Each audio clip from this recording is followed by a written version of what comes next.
অপমানের জবাব অপমান দিয়ে নয়, তোমার সফলতা ও তোমার ভদ্র আচরণ দিয়ে দাও।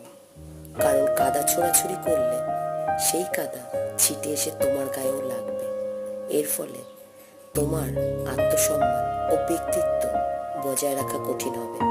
তাই নিজের আত্মসম্মান ও ব্যক্তিত্ব বজায় রাখতে নিজের ভদ্র আচরণ দিয়ে, নিজের সফলতা দিয়ে তাদের উত্তর দাও।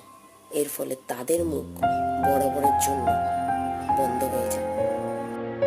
অপমানের জবাব অপমান দিয়ে নয়, তোমার সফলতা ও তোমার ভদ্র আচরণ দিয়ে দাও। কারণ কাদা ছোড়াছুড়ি করলে সেই কাদা ছিটে এসে তোমার গায়েও লাগবে। এর ফলে তোমার আত্মসম্মান ও ব্যক্তিত্ব বজায় রাখা কঠিন হবে। তাই নিজের আত্মসম্মান ও ব্যক্তিত্ব বজায় রাখতে নিজের ভদ্র আচরণ দিয়ে, নিজের সফলতা দিয়ে